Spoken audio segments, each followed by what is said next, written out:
जय हिंद दोस्तों, आप सभी का मेरे YouTube चैनल गुरुजी मैथ्स क्लासेस में स्वागत है। मेरा नाम अभिषेक दुबे है और आज मैं आपके लिए लेके आया हूँ 10th क्लास के बोर्ड के जो जितने भी इम्पोर्टेंट क्वेश्चन हैं मैं आपको चैप्टर वाइज प्रोवाइड कराऊंगा। तो मैंने पहला चैप्टर इसके प्रीवियस क्लास में डाल दिया था HCF और LCM।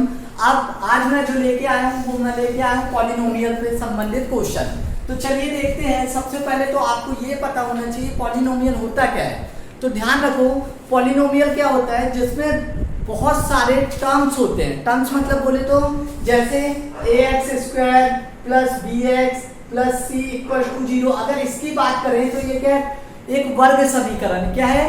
वर्ग समीकरण, जिसको क्या बोलते हैं? क्वाड्रेटिक इक्वेशन, जिसकी पावर कितनी होती है? 2। हिंदी में क्या बोलते हैं इसको? जिसकी घात 2 होती है उसको क्या कहते हैं? द्विघाती। यदि ये समीकरण मैं ऐसा लिख दूं तो ये क्या होगा? रैखिक होगा। क्या होगा? रैखिक, जिसको इंग्लिश में बोलते हैं लीनियर प्रोग्राम। तो देखो यहाँ पे क्या है, पावर में क्या है? x के ऊपर 1 है, तो मतलब इसकी घात कितनी? 1, इसलिए इसको क्या बोलेंगे? रैखिक। चलिए आगे देखते हैं। यदि मान लो ये ऐसा दिया होता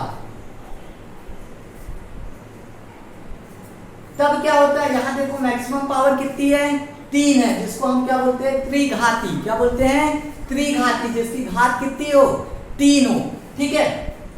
अब आप एक चीज और ध्यान दीजिएगा कि जो बहुपद होते हैं, पॉलिनोमियल होते हैं, वो कभी भी रूट के अंदर नहीं हो सकते। जैसे कि मैंने यहाँ लिख दिया √x प्लस 2, तो ये पॉलिनोमियल नहीं होंगे। अगर मैं इसकी पावर -1.5 प्लस 2x प्लस 3 बराबर 0 लिख दूं तो ये भी क्या है? पॉलिनोमियल नहीं है। क्यों नहीं है? क्योंकि इसकी पावर माइनस में है। तो ध्यान रखो, पावर हमेशा इवन और प्रॉपर हो सकता है और भिन्न में नहीं हो सकते, माइनस में नहीं हो सकते, ठीक है, और पॉइंट में नहीं हो सकते। ठीक है। चलिए अब अपन आगे देखते हैं। देखो मैंने यहाँ पे कुछ बताया, यहाँ लिखा है 2020 में 7 नंबर, 2022 में 5 नंबर। जब 2020 की बात मैं करूं तब उस दौरान कोरोना आया हुआ था, ठीक है, लेकिन पैटर्न क्या था? वो पुराना चल रहा था। उस बीच में इस चैप्टर से कितने नंबर का आता था? 7 नंबर का, जिसमें से एक क्वेश्चन 1 नंबर का, एक क्वेश्चन 2 नंबर का और एक क्वेश्चन 4 नंबर का। टोटल मिला के कितने हो जाते थे?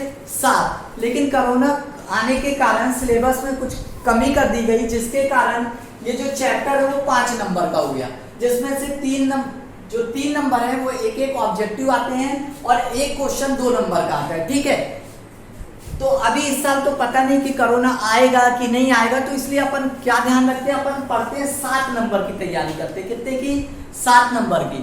आपको मैं विश्वास दिलाता हूं, यदि आप यह वीडियो शुरू से लेकर लास्ट तक देखेंगे तो यकीन मानिए मेरे दोस्तों, आप सभी को यह क्वेश्चन 100% समझ में आएगा। यदि किसी को नहीं आता तो आप मुझे कमेंट्स बॉक्स में लिख के बताइएगा, ताकि मैं आपका जो डाउट है वो क्लियर कर सकूं। चलिए देखते हैं।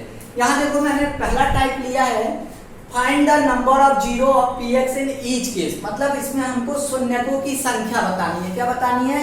शून्यकों की संख्या की इस डायग्राम में कितने शून्यक बनेंगे। तो यहाँ देखो आपने 9th क्लास में पढ़ा होगा कि एक्सेस के बारे में। 2 एक्सेस होते हैं, एक एक्स एक्सेस होता है और दूसरा क्या होता है? Y axis. एक्स एक्सेस मतलब x और यहाँ क्या दिया? x dash. x पे सारे नंबर पॉजिटिव होंगे, मतलब धनात्मक होंगे, और x डैश पे सारे नंबर क्या होंगे? ऋणात्मक होंगे।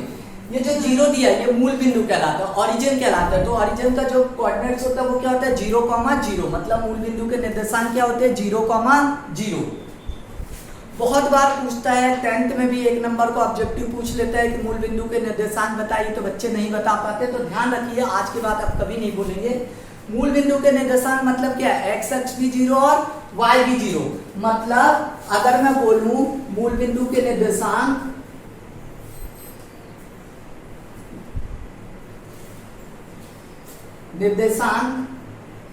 तो क्या होंगे? 0,0। ध्यान रखिएगा। ठीक है। चलिए अब आते हैं अपन अपने क्वेश्चन पे। यहाँ दिया find the number of 0 of px in each case. तो यहाँ देखना, बस आपको दिमाग में एक चीज बैठाना है, जो इस लाइन से होके जाता है उसी को आपको काउंट करना है। क्या मैंने बोला? जो मूल बिंदु से होकर जितने भी पॉइंट जाएंगे वही आपके क्या कहलाएंगे? शून्य कहलाएंगे। तो यहाँ देखो पहले क्वेश्चन में मुझे बताओ कोई लाइन ऐसी है क्या जो इस लाइन से होके जा रही है? कोई नंबर दिख रहा है आपको? नहीं। ये यहाँ पे मतलब यहाँ पे कितने शून्य होंगे? जीरो शून्य होंगे। कितने होंगे शून्य? जीरो शून्य। चलिए यहां ध्यान देते हैं, देखिए ग्राफ कुछ इस तरह से बना है, लेकिन इस पॉइंट पे एक आ गया ना, मतलब इस लाइन पे एक पॉइंट है, इसलिए यहाँ पे शून्यकों की संख्या कितनी हो जाएगी? एक। ठीक, चलिए अब आगे देखते हैं। यहां देखो 1 2 3 और ये 4, टोटल कितने शून्य हो गए? 4। तो इसका आंसर क्या लिखोगे? 4 शून्य। इंग्लिश में क्या बोलेंगे? 4 जीरोस। ठीक है, समझ में आया? तो आपको कुछ नहीं करना है, बस इतना ध्यान देना है, जो एक्स अक्ष पे लाइन आएगी उसी के पॉइंट को आप क्या करो? काउंट कर लो। ठीक है, तो उससे आपका क्या निकल जाएगा? शून्य निकल जाएगा। ये क्वेश्चन क्या होता है, कई बार आपको ऑब्जेक्टिव में 1 नंबर में मिल जाता है, नहीं तो कई बार ये आपको पेपर में 2 क्वेश्चन आ जाता है 1-1 नंबर का। ठीक है, तो आप गलती मत कीजिएगा, इसको अच्छे से पढ़िएगा। ठीक है, ये हमारा पहला टाइप था जिसमें आपको शून्य निकालना है। अब मैं आपको दूसरा टॉपिक बताऊंगा जिसमें हमको द्विघाती समीकरण बनाना है। अल्फा प्लस बीटा दिया रहेगा, मतलब मूलों का योगफल दिया रहेगा और गुणनफल दिया रहेगा। तो सबसे पहले ये चीज मैं बता देता हूँ आपको। चलिए दोस्तों, अब अपन देखते हैं टाइप 2। टाइप 2 में क्या रहेगा? आपको 2 चीजें दी रहेगी, एक सम ऑफ जीरोस और प्रोडक्ट ऑफ जीरोस। आपको क्या निकालना पड़ेगा? Quadratic equation. ठीक है, हिंदी में बोलूं तो शून्यकों का योगफल दिया रहेगा और शून्यकों का गुणनफल दिया रहेगा। आपको द्विघाती समीकरण बनाना है। तो चलिए देख लेते हैं। पहले आप क्या करना है, इसका स्टैंडर्ड फॉर्म मतलब मानक रूप से इसकी तुलना कर देना। मानक रूप क्या होता है? ax² + bx + c = क्या हो गया? 0। शून्यकों का योगफल जो होता है उसको हम बोलते हैं -x का गुणांक बटे x² का गुणांक। इसी को इंग्लिश में बोलते हैं coefficient of x and coefficient of x²। अब यहां पे देखो, इसी को अपन ऐसा लिख सकते हैं, योगफल मतलब alpha plus beta minus x का गुणांक मतलब x के साथ क्या है? ये देखो ये b है तो ये b आ जाएगा। x² के साथ कुछ नहीं, मतलब a दिया है तो ये क्या हो गया? a। इसलिए इसका फॉर्मूला है अल्फा प्लस बीटा बराबर -b/a। बच्चों ध्यान देना, ये एक क्वेश्चन पेपर में ऑब्जेक्टिव में आपसे पूछा जाता है कि शून्यकों का योगफल या मूलों का योगफल क्या होता है। तो आप ध्यान रखना, मूलों का योगफल का जो फॉर्मूला होता है वो होता है -b/a। चलिए अब सेकंड देखते हैं, शून्यकों का गुणनफल। शून्यकों का गुणनफल इसको बोलते हैं अचर पद बटे x² का गुणांक। अब यहां देखो, अल्फा इंटू बीटा हो गया ये गुणनफल। अचर पद क्या है? जिसमें x नहीं है, तो अचर पद यहां क्या है?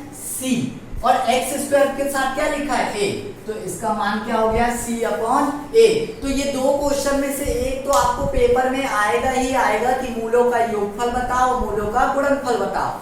तो आंख बंद करके आप लिख देना -b/a होता है मूलों का योगफल और मूलों का गुणनफल होता है c/a। ठीक है, इंग्लिश में ध्यान दीजिएगा, शून्यकों का योगफल को क्या बोलेंगे? सम ऑफ प्रोडक्ट। ठीक है, सॉरी सम ऑफ प्रोडक्ट बोला, सम ऑफ जीरोस, और शून्यकों का गुणनफल को प्रोडक्ट ऑफ जीरोस। ठीक, चलिए अब यहाँ पे आप देखो, क्वेश्चन आपको दिया सम ऑफ जीरो मतलब शून्यकों का योगफल, प्रोडक्ट ऑफ जीरो मतलब शून्यकों का गुणनफल। फॉर्मूला आपका होता है द्विघाती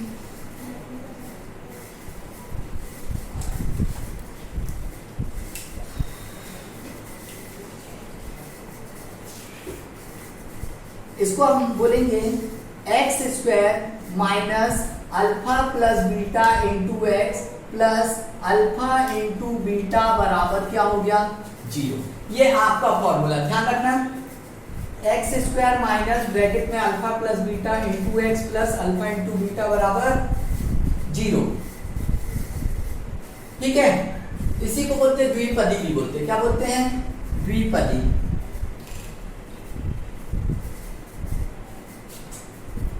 अब आप देखो, आपके पास सब कुछ दिया है, आपको बस मान निकालना है। ये x² हो गया, अल्फा प्लस बीटा का मान क्या दिया है? अल्फा प्लस बीटा का मान दिया है 1/4। तो यहां रख दो 1/4, ये रख दिया 1/4, और यहाँ पे क्या दिख रहा है? x। तो ये x ऐसे जाएगा, अल्फा इंटू बीटा का मान कितना दिया है -1, तो यहाँ देखो ये -1 कर दिया।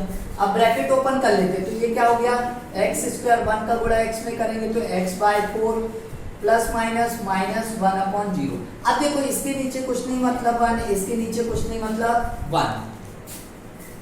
अब इस पूरे का एलसीएम अगर मैं निकालना चाहूं तो क्या होगा 4 आएगा, तो आप यहाँ लिख दीजिए 4। अब आपको मैं एक आसान तरीका बताता हूँ, जहां पे 4 लिखा होगा, जहां पे नंबर लिखा होगा उसको छोड़ के बाकी जगह उसका क्या कर दो मल्टीप्लाई कर दो। तो देखो 4 यहाँ लिखा है, यहाँ दोनों में नहीं था तो यहाँ मल्टीप्लाई का, तो ये कितना हो गया 4x²। यहाँ तो 4 है, कुछ नहीं करना है, ऐसे लिख दो। यहाँ 1 है, इसको 4 बनाने के लिए क्या करना पड़ेगा 4 का मल्टीप्लाई। अब ये जो 4 आया है वो 0 से गुणा होकर कितना हो जाएगा 0 हो जाएगा, तो 4x² minus x minus 4 0 into 4, तो आपका समीकरण क्या आ गया 4x² माइनस x माइनस 4 बराबर 0। यही आपका आंसर आया। अब आप देख सकते हैं ये द्विघाती सूत्र बन गया, ठीक है, एक वर्ग समीकरण बन गया, ठीक है। तो फिर से ध्यान दीजिए, जल्दी से एक बार बता देता हूँ। आपको दिया रहेगा शून्यकों का योगफल, शून्यकों का गुणनफल, ठीक है। इसको क्या बोलते हैं हिंदी में शून्यकों का योग, इसको क्या बोलते हैं शून्यकों का गुणन।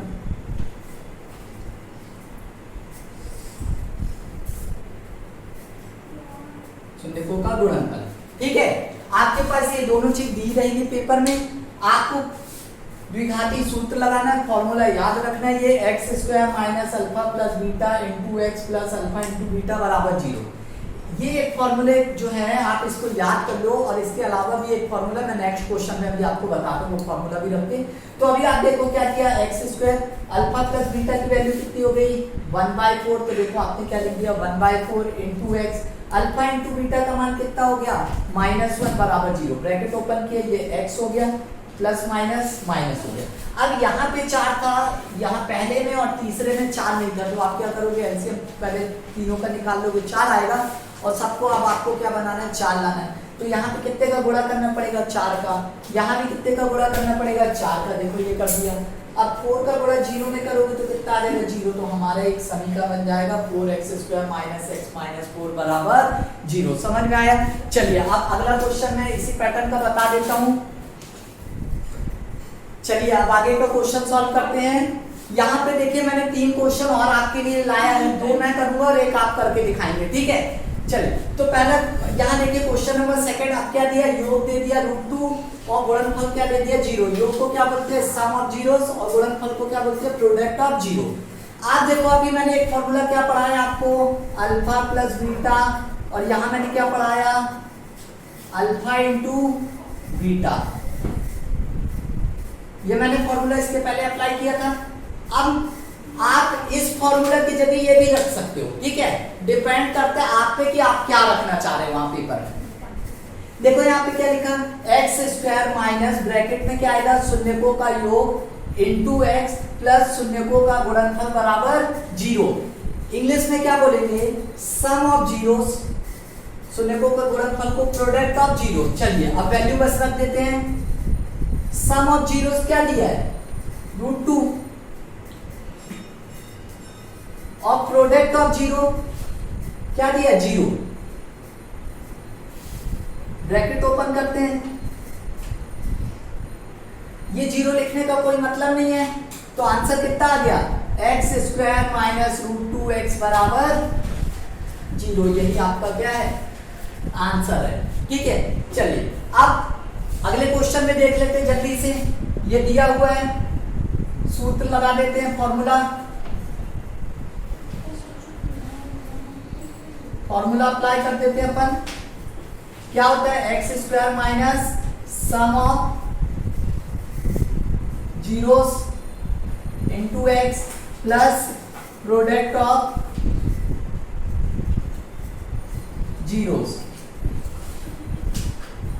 Equals to 0।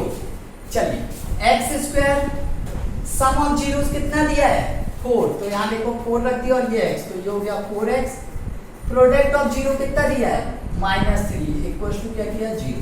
अब सॉल्व कर लेते हैं x² minus 4x plus minus minus 3 बराबर 0, यही आपका क्या है आंसर है। समझ में आया अच्छे से सबको, कहीं डाउट है इसमें? चलिए ये जो लास्ट क्वेश्चन है इसको भी मैं बता देता हूं और आप फिर इसको अच्छे से वीडियो को देख लीजिएगा ताकि आपको सारे क्वेश्चन समझ में आ जाए, ठीक है।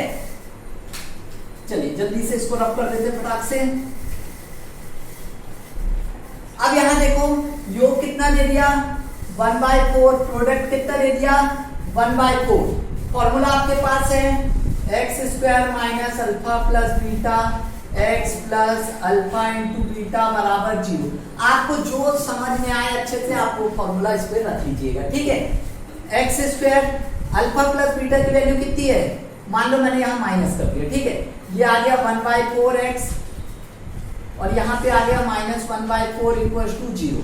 ब्रैकेट ओपन करते हैं, ये हो गया x², x का 1 में किया x/4 और यहाँ देखो minus minus plus minus minus 1/4 बराबर 0। अब आप देखो इसके नीचे तो कुछ नहीं, मतलब इसके नीचे क्या मान लो 1।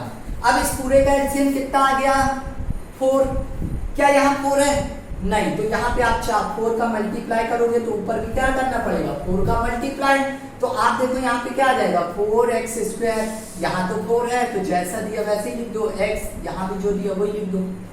अगले बार में क्या होगा 4 0 से मल्टीप्लाई हो जाएगा, तो देखो 4x² माइनस x माइनस 1 बराबर 0 इंटू 4, तो 4x² माइनस x माइनस 1 बराबर 0, यही हमारा आंसर है, ठीक है। समझ में आया सबको अच्छे से?